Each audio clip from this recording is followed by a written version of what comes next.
అందరికీ శుభాభినందనలు. మేషరాశి జూన్ నెలలోకి అందరికి అడుగు పెట్టేశాం. ఈ జూన్ నెలలో మేషరాశి వాళ్ళ ఫలితాలు. అసలు మేషరాశి అంటేనేమో రాశిచక్రంలో మొట్టమొదటి రాశి కావటం, వీరికి ఎప్పుడూ ముందుండగానే తపన ఎక్కువగా ఉంటుంది. అశ్విని 1, 2, 3, 4 పాదాలు, భరణి 4 పాదాలు, కృత్తికలో 1 పాదం ఈ మేషరాశి కిందకి వస్తారు. ఈ పేరులో మొదటి అక్షరం చూ, చే, చే, లా, లీ, లు, లే, లో అనే అక్షరాలతో మొదలైన ఈ రాశి కిందకి వస్తారు. ఈ రాశ్యాధిపతి సాక్షాత్తు కుజభగవానుడు కాబట్టి మీలో ధైర్యము, సాహసము నరనరాన జనించుకుని ఉంటాయి. దేనికైనా తెగించి పోరాడే తత్వం మీది. పట్టుదల అంటే గట్టిగా ఉంటుంది, నాయకత్వ లక్షణాలు ఉంటాయి. మీరే అందరికీ బాస్లా ఉండాలని ఎప్పుడూ కోరుకుంటారు. మీరు చాలా నిజాయితీ పరులు. మనసులో ఏదీ దాచుకోకుండా కొండ బద్దలు కొట్టినట్టు ముఖం మీదే మాట్లాడటం మీ నైజం. మీ మిక్కుసోటితనం వల్లే మీ సమాజంలో శత్రువులు కూడా సులభంగానే అసూయాపరులు తయారవుతారు. కొన్నిసార్లు మీకు కోపం చాలా త్వరగా వచ్చేస్తుంది. సహనం కాస్త తక్కువే. ఏ పనైనా సరే అనుకున్నది వెంటనే జరిగిపోవాలి అంతే. ఈ నిరీక్షణ అనేది మీకు నచ్చదు. ఈ లక్షణాల వల్ల మీ జీవితంలో ఎన్నో గొప్ప విజయాలు సాధిస్తారు. అలాగే కొన్నిసార్లు మీ తొందరపాటు నిర్ణయాల వల్ల తీవ్రమైన ఇబ్బందులు కూడా పడే అవకాశం ఉంది. మీరు ఎవరినైనా ప్రేమిస్తే ప్రాణం ఇస్తారు, కానీ కోపం వస్తే మాత్రం ముఖం కూడా చూడరు. ఇక మీ పుట్టుకతో వచ్చిన అద్భుతమైన సహజ లక్షణాలు. ఇక ఇప్పుడు మన 2026 జూన్ నెలలో మీ గ్రహస్థితులు ఎలా ఉన్నాయో, అవి మీ జీవితంపై ఎలాంటి ప్రభావం చూపుతున్నాయో చాలా వివరంగా కొంచెం లోతుగానే మాట్లాడుకుందాం. ఈ జూన్ 2026 మీకు మిశ్రమ ఫలితాలను ఇవ్వబోతోంది. కొన్ని విషయాల్లో సంతోషం ఉబ్బి తబ్బిబ్బు చేస్తే మరికొన్ని విషయాల్లో కాస్త నిరాశ, కోపం ఎదురయ్యే అవకాశం ఉంది. ఈ నెలలో ముఖ్యంగా ఛాయాగ్రహాలైన రాహువు మీ 11వ ఇంట్లో, కేతువు మీ 5వ ఇంట్లో సంచరిస్తూ ఉన్నారు. కేతువు 5వ ఇంట్లో ఉండటం వల్ల మీ మనసులో ఆధ్యాత్మిక చింతన కాస్త ఎక్కువ ఉంటుంది. దేవుని మీద భారం వేసి పనులు చేయాల్సిన పనులు, గుడులు గోపురాలు చుట్టూ తిరగాలనే మనసు ఊరటిరాడుతుంది. ఈ కేతువు ప్రభావంలో మీ కోపం కూడా అమాంతంగా పెరగవచ్చు. ఎవరైనా చిన్న మాట అన్నా వెంటనే ఉద్రేకపడేటువంటి అవకాశం ఉంది. కాబట్టి ఇక్కడ మీరు కాస్త ఓర్పు వహించటము. ఇంకొక వైపు లాభస్థానమైన 11వ ఇంట్లో ఉన్న రాహు మిమ్మల్ని ఎక్కడ లేని కోరికల వైపు లాగుతారు. అంతులేని కోరికలు, ఆశలు మీ మనస్సులో పుట్టిస్తారు. వాటిని ఎలాగైనా ఏ దారిలోనైనా తీర్చుకోవాలనే తపన కూడా మీలో అమాంతం పెరుగుతుంది.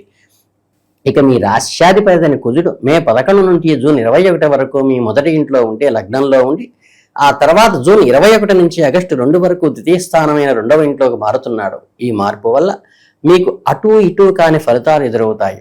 విద్యాకారకుడైన బుధుడు 29 మే నుంచి జూన్ 22 వరకు 3వ ఇంట్లో ఉండి, ఆ తర్వాత జూలై 7 వరకు 4వ ఇంట్లోకి మారుతాడు. ఇక సుఖాలకి ప్రేమకు కారణమైన శుక్రుడు జూన్ 8 నుంచి జూలై 14 వరకు మీ 4వ ఇంట్లో సంచరిస్తారు. గ్రహాలన్నీ ఎవరికి వారు తమ స్థానాలు మారుస్తూ ఉండటం వల్ల మీరు ప్రతి అడుగు చాలా ఆచితూచి వేయాలి. ఈ నెలలో వ్యవహారాలందు అపజయం చవి చూసే అవకాశం కొద్దిగా సూచన మాత్రంగా చెప్పక తప్పదు. మీ పనులన్నీ మధ్యలోనే ఆగిపోవటం వల్ల మీ మనశ్శాంతి కూడా కాస్త తగ్గే అవకాశం ఉంది. కాబట్టి ఉదయం పూట యోగా, ధ్యానం వంటివి చేస్తే మనసు స్టెబిలిటీకి వస్తుంది. మీరు ఏ పని మొదలెట్టినా తల్లే దానిలో ఎన్నో అడ్డంకులు వస్తాయి. వాటిని అధిగమించడానికి మీకు సహజమైన మేధ, ధైర్యము అవసరం అవుతాయి. మీ ఉద్యోగము, వృత్తి వ్యాపారాల గురించి మాట్లాడుకుంటే జూన్ నెలలో మీకు కెరీర్ పరంగా సాధారణ ఫలితాలే ఉంటాయి. కర్మకారకుడైన శని భగవానుడు 2026 సంవత్సరం మీ 12వ ఇంట్లో ఉంటే వ్యయ స్థానంలో ఉండటం వల్ల మీకు ఆఫీసులో పని ఒత్తిడి విపరీతంగా పెరుగుతుంది. అంటే ఉదయం నుంచి రాత్రి వరకు మీరు కష్టపడుతూనే ఉంటారు. దాన్ని గుర్తింపు కూడా అందరూ ఇవ్వలేదన్న భావన కూడా మీకు కలుగుతుంది. సమస్యలు ఎదుర్కోవాల్సి వస్తుంది. మీరు రక్తాన్ని చెమటగా మార్చి ఎంత కష్టపడి పనిచేసినా సరే దానికి తగిన గుర్తింపు మీకు దక్కట్లేదన్న ఆలోచన స్ఫరిస్తుంది. కనీసం ఒక మెచ్చుకోలు మాట కూడా లేదే, ఇంత కష్టపడ్డాను తగిన ప్రతిఫలం దక్కలేదే అన్న బాధ, మానసిక ఒత్తిడి కొద్దిగా మిమ్మల్ని ఆందోళనకు గురి చేస్తుంది. మీరు చాలా వ్యూహాత్మకంగా అడుగులు వేయాలి.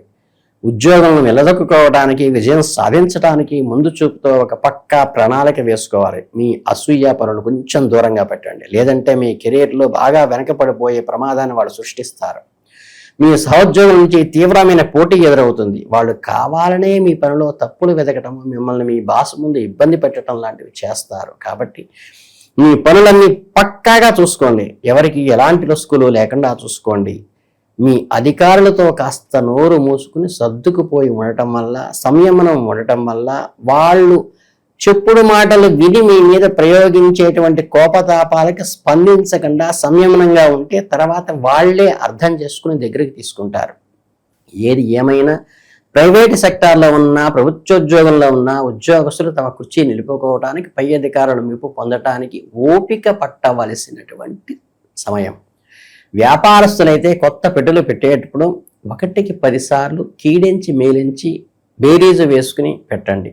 డబ్బులు, ఆర్థిక లావాదేవీల గురించి ఇక నేను ముందే చెప్పాలంటే జూన్ 2026 మీకు అత్యంత లాభదాయకమైన సమయం అనే చెప్పాలి. శుభగ్రహమైన గురుడు మీ 3వ ఇంట్లో సంచరించడం వల్ల జేబు పెద్దగా చిల్లుపడే అవకాశం ఉంది. చేతిలో ఉన్న డబ్బంతా ఇసుకలా జారిపోయి నీళ్ళలా ఖర్చు అయిపోతుంది. కానీ అది ఇన్వెస్ట్మెంట్కి వెళ్తుంది. మీ కుటుంబ సభ్యుల కోసం, వారి అవసరాల కోసం మీరు చాలా ఎక్కువ ఖర్చు చేయాల్సి వస్తుంది.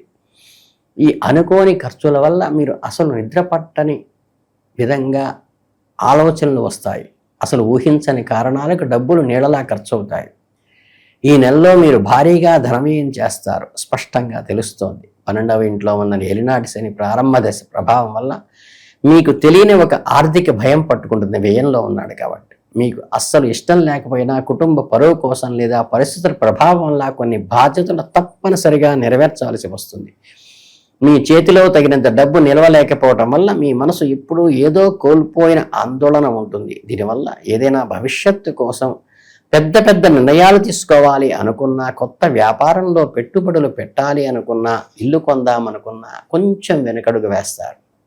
జూన్ నెలలో మీరు తీవ్రమైన రుణబాధలు అనుభవించినప్పటికీ ఎట్టి పరిస్థితుల్లోనూ కొత్త అప్పులు చేయకుండా ఉంటే చాలు. ఉన్న వాటిని వీలైనంత త్వరగా తీర్చే మార్గం ఆలోచించుకోవచ్చు. మీ పిల్లల వల్ల అంటే సంతాన మూలకంగా కూడా మీరు ఊహించని విధంగా ధనం వ్యయం చేయాల్సి వస్తుంది. వారి చదువుల కోసమో, వారి పెడదావ పట్టిన పనుల కోసమో డబ్బులు కట్టాల్సి వస్తుంది. దానివల్ల మీకు సమాజంలో కొన్ని అవమానకర సంఘటనలు కూడా జరిగే అవకాశం ఉంది. కాబట్టి కదలికలపై ఓ కన్నేసి ఉంచండి. అందుకే ఈ నెలలో జేబులోంచి ప్రతి పైసా తీసే ముందు చాలా జాగ్రత్తగా 1కి 10 సార్లు ఆలోచించి ఇది ఎంతవరకు అవసరమని పెట్టుబడి పెట్టండి. ఆరోగ్యపరంగా చూసుకుంటే ఈ నెలలో మీ రాశాధిపతి అయిన కుజుడు అగ్నితత్వానికి మీ మొదటి 2వ ఇళ్ళలో సంచరించడం వల్ల మీ శరీరంలో వేడి బాగా పెరుగుతుంది. దీనివల్ల గొంతుకు సంబంధించిన థ్రోట్ ఇన్ఫెక్షన్స్, టాన్సిన్స్ లాంటివి మిమ్మల్ని ఇబ్బంది పెడతాయి. వడదెబ్బ తగిలే అవకాశం కూడా ఉంది.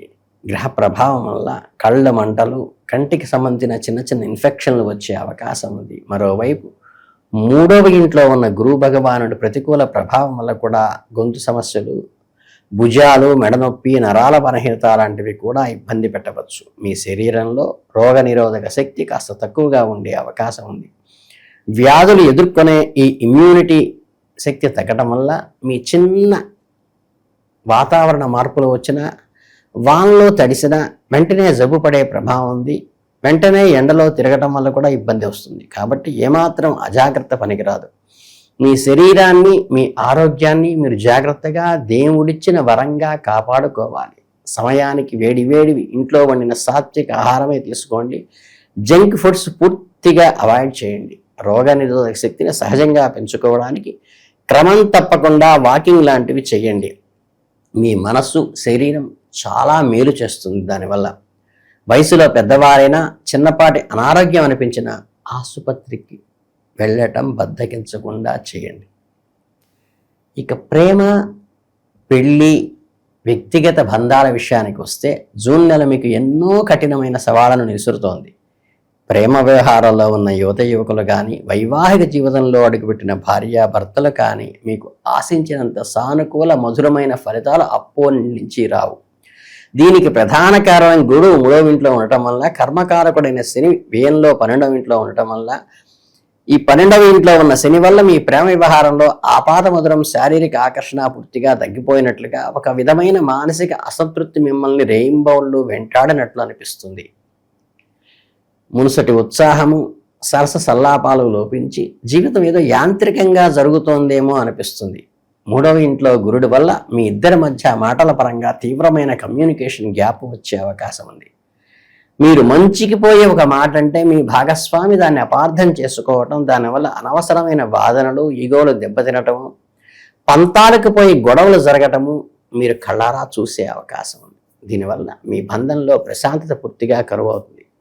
11వ ఇంట్లో ఉన్న రాహువు మీకు ప్రేమను పంచాలని చూసిన 5వ ఇంట్లో కేతువు మాత్రం మీ ఆలోచనలు పాడు చేసి మీ మధ్య అగ్గిరాజేస్తూ ఉంటాడు.